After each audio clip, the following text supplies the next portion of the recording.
Hello viewers, நான் உங்கள் பானுமா. இன்றைக்கி சுண்டல் நம்ம பச்சை பட்டாணி, வெள்ளை பட்டாணி, மூக்கு கடலை, தட்டைப்பயிறு, பச்சை கொண்ட கடலை எல்லாம் கலந்து ஊற வச்சுருக்கேன். எல்லாத்தையும் கலந்து ஊற வச்சு பாருங்கள், வேக வச்சு எடுத்து வச்சுருக்கேன். இதை எப்படி தாளிக்கலாங்கிறத பார்க்கலாம். பாருங்கள், எல்லாம் வேக வச்சு வடித்து வச்சுருக்கிற சுண்டல், கடுகு, கடலைப்பருப்பு, உளுத்தம்பருப்பு, பச்சை மிளகாய், இஞ்சி துருவல், கேரட் துருவல், கொத்தமல்லி, கருவேப்பிலை, தேங்காய், பெருங்காயம் எல்லாம் எடுத்து வச்சுருக்கேன். இப்போ நம்ம தாளிச்சிடலாம். 2-3 ஸ்பூன் எண்ணெய் ஊற்றிருக்கேன். எண்ணெய் காஞ்சிடுச்சு. இப்போ நம்ம கடுகு போடலாம்.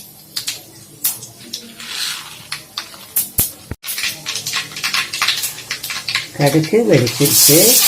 கடலைப்பருப்பு நம்ம போடுறோம். அது கொஞ்சம் செவக்கட்டும்.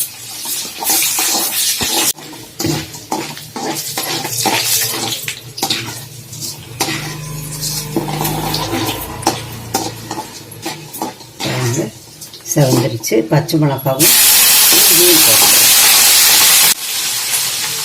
அடுத்தது கேரட் துருவலை போடுறோம். ஒரு 2 நிமிஷம் வதக்கினா போதும். அடுத்து கருவேப்பிலை போடுறோம்.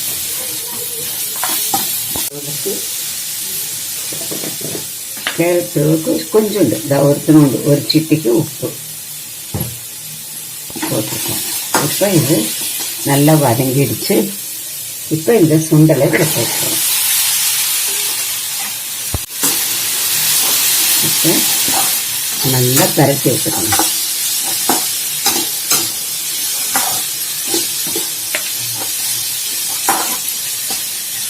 இப்போ தேங்காய் துருவலை போட்டுருவோம். கொஞ்சம் பெருங்காயத்தூளையும் மேலே தூவிட்டு நல்லா பரட்டி கொடுக்கணும். எலுமிச்சம்பழம் இருந்தால் ஒரு மூடி புளியலாம். அது அவங்கவுங்க இஷ்டம்தான். இன்னைக்கு என்கிட்ட இல்லை, அதனால நான் பிடிக்கலை. பாருங்க, கொத்தமல்லி இலையை மேலே தூவிடலாம்.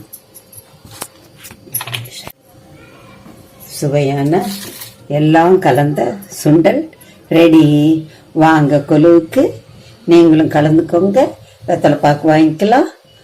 எல்லாரும் நீங்கள் எப்படி பண்ணுவீங்கன்னு எனக்கு கமெண்டில் சொல்லுங்கள்.